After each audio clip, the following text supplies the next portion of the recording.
Welcome to our vlog. તમે જો એમ આજે મારે 31 ડિગ્રી હાઈ ટેમ્પરેચર હતું આજ માટે તો, પણ અહીંયાના લોકોને 31 એટલે 51 જેવું ફીલ થાય. આપણે જ્યારે મેનો ઉનાળો તપે ને એટલી ગરમી હોય, એટલી ગરમી આજે આ લોકોને લાગી છે. હું અહીંયાથી નીકળીને ત્યારે કોઈ નહોતું, કારણ કે 31 ડિગ્રી ટેમ્પરેચર હતું. કલાકમાં જ્યારે હું અહીંયાથી પાછી રિટર્ન નીકળું છું ને તો જોતામાં ટેમ્પરેચર ડાઉન થઈ ગયું અને લોકોની અવર જવર શરૂ થઈ ગઈ.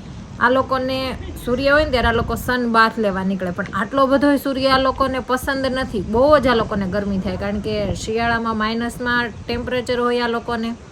પણ મને આજે બહુ ગમ્યું, કારણ કે આજે મારે સ્વેટર ન પહેરવું પડ્યું, કારણ કે હું તો રોજે સ્વેટર પહેરતી અહીંયા આવ્યા પછી, પણ આજે મારે સ્વેટર પહેરવું ન પડ્યું એટલે મને મજા આવી. તો જોઈએ હવે આગળ ટેમ્પરેચર કેટલે પહોંચે છે. મળીએ નેક્સ્ટ વિડીયોમાં. લાઈક કરો, શેર કરો અને સબસ્ક્રાઈબ કરો.